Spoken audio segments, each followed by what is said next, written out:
जय हिंद दोस्तों। आज के इस वीडियो में मैं आप सबसे यूपी पुलिस कांस्टेबल के फाइनल कट ऑफ के विषय में बात करूंगा कि फिजिकल होने के बाद आप सबका फाइनल कट ऑफ कितना हो सकता है। वहीं बहुत सारे छात्र ऐसे हैं जिनका स्कोर डीबीपीएसटी के कट ऑफ से या तो आधा नंबर अधिक है, या तो 1 नंबर अधिक है, या तो फिर 2 नंबर अधिक है। तो क्या ऐसे बच्चों का भी सिलेक्शन हो सकता है या नहीं? और बहुत सारे छात्र ऐसे हैं जिनका जो स्कोर था वो डीबीपीएसटी के कट ऑफ से कम था, लेकिन नॉर्मलाइजेशन के बाद उनका स्कोर डीबीपीएसटी के कट ऑफ से अधिक हो गया है। तो क्या इन बच्चों का भी सिलेक्शन होगा या नहीं होगा? आज के इस वीडियो में मैं इन सभी टॉपिक के विषय में आप सबसे बात करूंगा। मैं उम्मीद करता हूं कि आप सभी लोग इस वीडियो को लास्ट तक अवश्य देखेंगे। देखिए, जैसा कि आप सबको पता होगा, इस बार कांस्टेबल के अंतर्गत 60,244 पदों पे आपकी वैकेंसी आई थी, जिसमें से 48,195 जो पोस्ट है मेल कैंडिडेट के लिए है, वहीं 12,048 जो पोस्ट है ये फीमेल कैंडिडेट के लिए हैं। और अगर हम देखें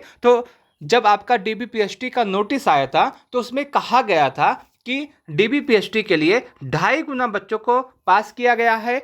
अगर हम 60,244 का 2.5 गुना करते हैं तो 1,50,610 कैंडिडेट होते हैं, लेकिन आयोग ने 1,74,316 कैंडिडेट को पास किया था। अब आपके मन में एक सवाल आएगा, आयोग तो कहता है कि 2.5 गुना पास करूंगा जो कि 1,50,610 होता है, लेकिन पास किया गया है 1,74,360 को, तो ऐसा क्यों किया गया है? देखिए, मैं आपको बता दूं, मान लीजिए आपका जो कट ऑफ गया है वो आपका 214.567 मतलब कुछ भी गया, 567 गया है।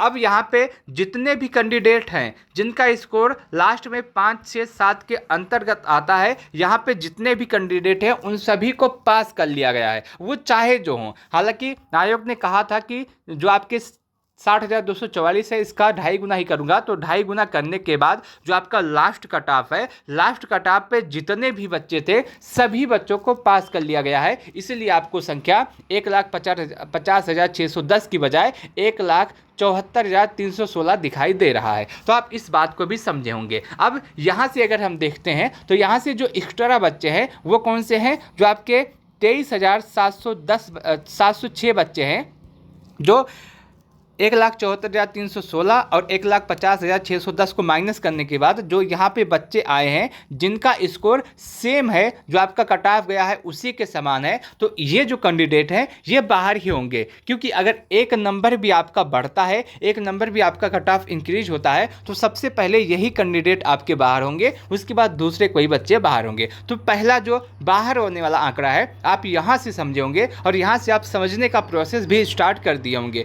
अगर हम देखें कि आपका जो डीबीपीएसटी के लिए बुलाया गया था उन छात्रों की संख्या 1,74,316 है, लेकिन डीबीपीएसटी में पास होने वाली कैंडिडेट की संख्या 1,66,800 है। कितना? 1,66,800। और इस 1,66,800 में से 1,33,440 जो कैंडिडेट हैं ये मेल है, और उसके साथ साथ 33,360 कैंडिडेट जो हैं ये आपके फीमेल हैं। हम सबसे पहले मेल का पूरा कट ऑफ देखते हैं कि कितने बच्चे आपके फिजिकल में पास हो रहे हैं, कितने बच्चे फिजिकल में फेल हो रहे हैं, और उसके बाद कितने बच्चों को बाहर किया जा सकता है। अगर हम मेल कैंडिडेट की बात करें तो डीबीपीएसटी में पास होने वाले मेल कैंडिडेट की संख्या 1,33,440 है। अब इतने बच्चे आपके डीबीपीएसटी में पास हुए थे। डीबीपीएसटी में बहुत सारे बच्चे फेल हुए थे। फेल कैसे हुए थे? किसी की हाइट नहीं थी, किसी का टेस्ट नहीं था, कोई गया नहीं था, कोई अपना डीबीपीएसटी ही छोड़ दिया था, तो वो सभी बच्चे फेल हुए थे। और फेल होने के बाद जो आंकड़ा है वो आपका 1,33,440 है। 1,33,440 ये सिर्फ मेल कैंडिडेट है। सबसे पहले मैं मेल कैंडिडेट का पूरा कट ऑफ आपको बताना चाहता हूँ। अब इस कैंडिडेट में से, इस संख्या में से 1,33,440 में से बहुत सारे बच्चे ऐसे हैं जो फिजिकल में पास हो रहे हैं, बहुत कम बच्चे ऐसे हैं जो फिजिकल में फेल हो रहे हैं। आप अगर देखिए तो प्रत्येक दिन का अभी तक का जितना भी फिजिकल हुआ है उसमें से किसी दिन आपके 10% बच्चे फेल हो रहे हैं, किसी दिन 8% बच्चे फेल हो रहे हैं, किसी दिन 15% बच्चे फेल हो रहे हैं, किसी दिन 20% बच्चे फेल हो रहे हैं। मैं आपको एक आंकड़ा बताना चाहता हूं कि मान लेते हैं कि आपका जो अभी तक फिजिकल हुआ है या आगे जो होने वाला है उसमें से 85% बच्चे पास हुए हैं और 15% बच्चे ऐसे हैं जो आपके फेल हुए हैं, क्योंकि यही सबसे सटीक आंकड़ा है। अगर 1,33,440 में से अगर हम 15% बच्चों को निकाल देते हैं जो आपके फिजिकल में फेल हुए हैं या फिर वो फिजिकल नहीं देने गए हैं या वो अब्सेंट थे, तो आपका जो आंकड़ा बचता है वो आपका 1,13,425 का बचता है। यानी कि डीबीपीएसटी में जो डिसक्वालीफाई बच्चे हैं या जो अब्सेंट बच्चे हैं उनको अगर हम निकाल देते हैं तो कितने बच्चे होते हैं? 1,13,425 बच्चे होते हैं। और आपके मेल कैंडिडेट की सीट कितनी है? तो मेल कैंडिडेट की जो सीटों की संख्या है वो 48,195 है और पास कितने हुए हैं? 1,13,425 बच्चे। अब इसमें से अगर हम देखते हैं जो एक्स्ट्रा बच्चे हैं वो तो बाहर ही होंगे और एक्स्ट्रा बच्चों की संख्या कितनी है? 65,229। कितने? 65,229। यानी कि इतने बच्चे आपके बाहर किए जाएंगे, इतने बच्चे आपको बाहर मिलेंगे। अब अगर हम देखते हैं 65,229 बच्चे हैं जो आपके मेल कैंडिडेट में बाहर किए जाएंगे। अगर आप देखिए तो ये 1 बच्चे या 2 बच्चे या 100 बच्चे या 500 बच्चे या आपके 10,000 बच्चे नहीं हैं, ये सोझे पूरी सीधे तरीके से 65,000 बच्चे हैं। और जब 65,000 बच्चों को बाहर किया जाएगा तो जाहिर सी बात है आपका जो कट ऑफ है वो बढ़ेगा ही बढ़ेगा। कितना बढ़ेगा अभी मैं आपको लास्ट में बताऊंगा। यहाँ पे आप पूरा मेल कैंडिडेट का आंकड़ा समझ गए होंगे। अब फीमेल कैंडिडेट की बात करते हैं। फीमेल कैंडिडेट अगर हम देखें तो जो आपके डीबीपीएसटी में पास हुए थे उनकी संख्या 33,360 है। 33,360 कैंडिडेट आपके डीबीपीएसटी में पास हुए थे। और उसके बाद अगर हम देखते हैं इसमें से मैं यहाँ मान के चलता हूँ कि आपके 20% कैंडिडेट ऐसे हैं जो आपके फिजिकल में फेल हुए हैं या फिर वो अब्सेंट थे। और 20% को अगर हम निकाल देते हैं तो जो आंकड़ा बचता है वो आपका 26,688 बचता है। 26,688 बचता है। और उसके साथ साथ अगर हम देखते हैं कि आपका कितने बच्चे बचते हैं तो 26,688 बच्चे बचते हैं। और फीमेल कैंडिडेट की सीट कितनी है? तो फीमेल कैंडिडेट के जो सीटों की संख्या है वो 12,048 है। यानी कि जो आपके 14,339 बच्चे जो आपके हैं ये बाहर किए जाएंगे। क्या होगा? ये बच्चे बाहर किए जाएंगे। अब जब 14,600 के आसपास बच्चे बाहर किए जाएंगे तो आपका कट ऑफ बढ़ेगा। लेकिन जो कट ऑफ है वो सबसे ज़्यादा कन्फ्यूजन किया है नॉर्मलाइजेशन में, क्योंकि नॉर्मलाइजेशन इस बार आपके एग्जाम में ऐसा हुआ है कि इससे सभी बच्चे परेशान हैं। बहुत सारे बच्चे ऐसे हैं जिनका जो स्कोर है वो कट ऑफ से बहुत कम था, लेकिन नॉर्मलाइजेशन होने के बाद वो बच्चे पास हो गए हैं, वो तो परेशान है ही हैं। लेकिन बहुत सारे बच्चे ऐसे हैं जिनका जो स्कोर है, जो आपका डीबीपीएसटी का कट ऑफ आया है उससे या तो आधा नंबर ज़्यादा है या तो 1 नंबर ज़्यादा है या तो 2 नंबर ज़्यादा है। और नॉर्मलाइजेशन के बाद इनका स्कोर कितना बढ़ा है, कितना बढ़ने वाला है, ये किसी को नहीं पता है। तो ये बच्चे और भी ज़्यादा परेशान है। वो यही सोच के परेशान है कि मेरा डीबीपीएसटी का जो कट ऑफ आया है उससे 1 नंबर ज़्यादा है, उससे 2 नंबर ज़्यादा है, उससे 3 नंबर ज़्यादा है, तो ऐसे में क्या मेरा सिलेक्शन इस बार हो सकता है या फिर नहीं। और आपके एग्जाम में जो नॉर्मलाइजेशन हुआ है मैं आपको अभी से बताता चलूं कि लगभग 10 से 12 नंबर का नॉर्मलाइजेशन आपके एग्जाम में देखने के लिए मिला है। तो आप इस बात को कंफर्म कर लीजिएगा। हो सकता है किसी बच्चे का आपका इससे ज़्यादा भी मिले, हो सकता है किसी बच्चों को आपका इससे कम भी मिले, लेकिन मैं आपको जो औसत नॉर्मलाइजेशन है वो बता रहा हूँ। यहाँ पर अगर आप देखिए तो बहुत सारे बच्चे ऐसे हैं जिनका जो स्कोर है वो आपका जो कट ऑफ आया है डीबीपीएसटी का उससे कम रहा है, लेकिन वो नॉर्मलाइजेशन के बाद पास हो गए हैं। बहुत सारे बच्चे ऐसे हैं जिनका जो स्कोर है वो आपका डीबीपीएसटी का कट ऑफ आया है उससे अधिक है। अब नॉर्मलाइजेशन में उनका स्कोर कम हुआ है या अधिक हुआ है ये आपका आयोग जाने। और बहुत सारे बच्चे ऐसे हैं जिनका स्कोर डीबीपीएसटी के स्कोर से बराबर है। अब उनका बढ़ा होगा तो उनका फायदा होगा, घटा होगा तो उनका नुकसान होगा। अब यही सबसे ज्यादा जो समस्या इस समय किया हुआ है वो है नॉर्मलाइजेशन, क्योंकि किसी को नहीं पता है कि किसका कितना स्कोर बढ़ा है,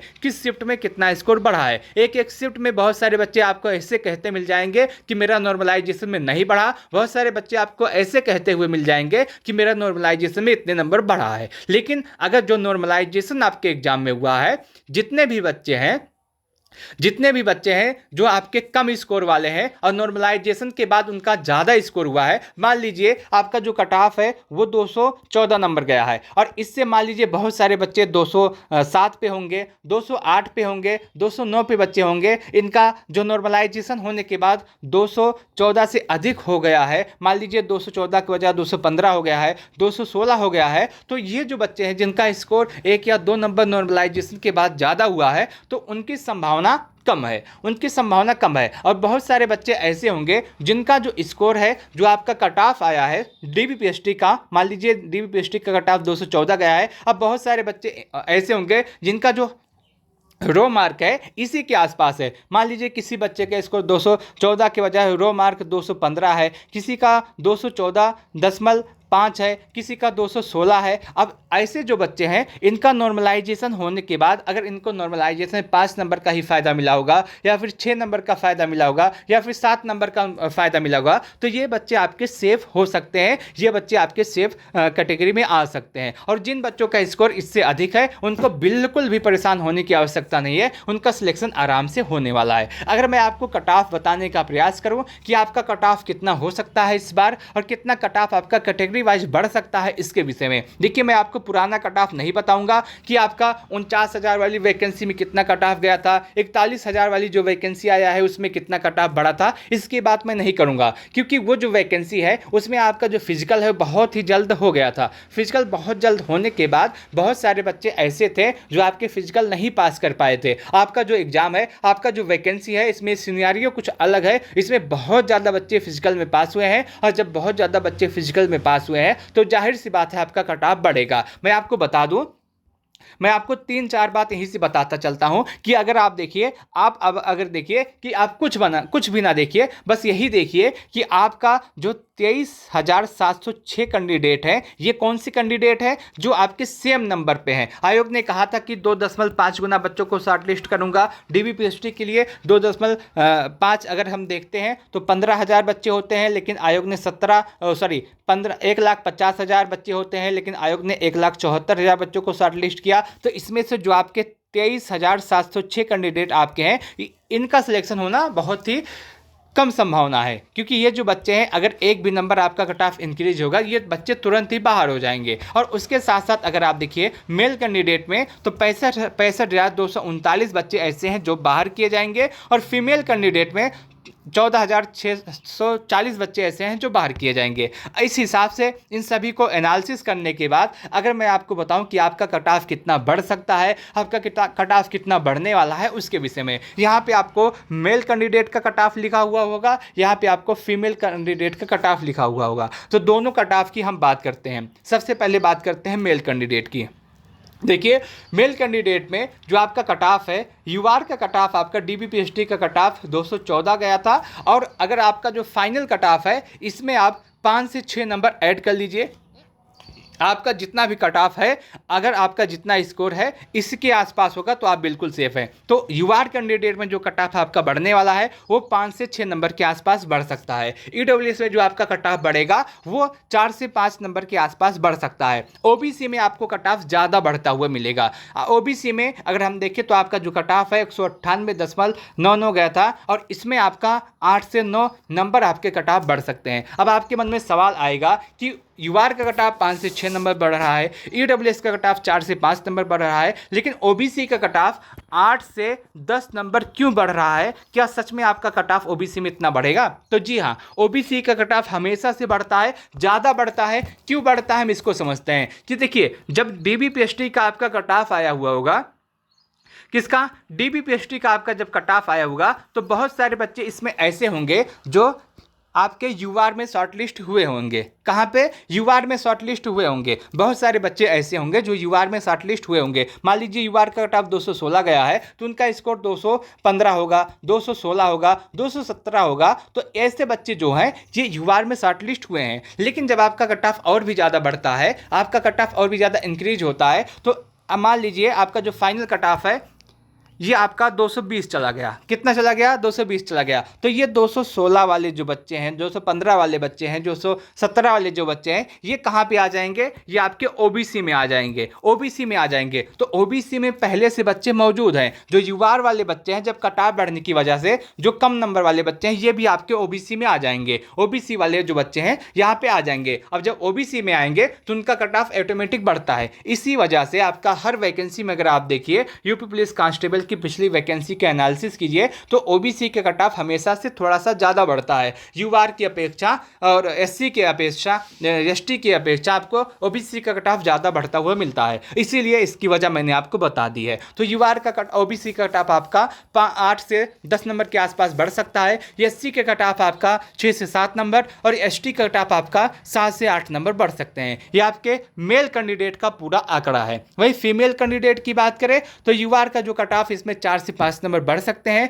ईडब्ल्यूएस में 4 से 5 नंबर बढ़ सकते हैं। ओबीसी में 7 से 9 नंबर बढ़ सकते हैं। एससी में 4 से 5 नंबर, एसटी में 6 से 7 नंबर बढ़ सकते हैं। यही आपका बढ़ने वाला है। लेकिन मैं आपको एक बात और बता दूं, यह मेरा अनुमान है। मैंने जितना भी एनालिसिस किया है उसके बाद मैं आपको यह बता रहा हूं। हो सकता है कि आपका जो स्कोर है वो आपका ज़्यादा नॉर्मलाइजेशन में आपका फ़ायदा हुआ हो। मान लें आप सोच रहे हैं कि आपका स्कोर 218 है, लेकिन नॉर्मलाइजेशन में आपको 8 नंबर का फ़ायदा हो गया हो, आपको 10 नंबर का फ़ायदा हो गया हो, तो कुछ भी हो सकता है। अभी आप ये ना समझिएगा कि आप बाहर हैं, और अभी आप ये ना समझिएगा कि आपको नौकरी मिल गई है। आप दूसरे एग्जाम की तैयारी करते रहें। यूपी पुलिस कांस्टेबल में अगर हो जाता है तो बहुत अच्छी बात है, नहीं होता है तब भी अच्छी बात है। आप दूसरे एग्जाम की तैयारी लगातार करते रहें। ये आपका पूरा कट ऑफ है। मेरे अनुसार, मेरे अकॉर्डिंग आपका कट ऑफ इसी के आसपास बढ़ सकता है। और उसके साथ साथ आपका जो फाइनल स्कोर है वो कितना है, मान लीजिए आप कमेंट सेक्शन के माध्यम से बताइएगा कि आपका जो स्कोर है वो कितना है।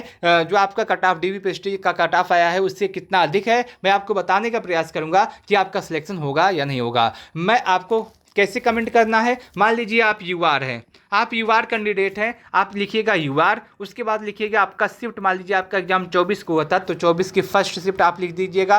24 की फर्स्ट शिफ्ट लिखने के बाद आप लिखिएगा आपका स्कोर कितना है डीबीपीएसटी का। मान लीजिए 210 नंबर है तो आप 210 नंबर लिखिएगा। अगर आप इतना लिख देते हैं तो मैं आपको बताने का प्रयास करूंगा कि इस शिफ्ट में इस डेट में अगर आपका एग्जाम हुआ है तो इतने स्कोर के साथ आपका सिलेक्शन होगा या फिर नहीं होगा। ये आपको कमेंट सेक्शन के माध्यम से लिखना है। बाकी मैं उम्मीद करता हूं कि आपको यह पूरा वीडियो अच्छा लगा होगा, पूरी जानकारी आपको अच्छी लगी होगी। इस वीडियो को लास्ट तक देखने के लिए आप सबका बहुत बहुत धन्यवाद।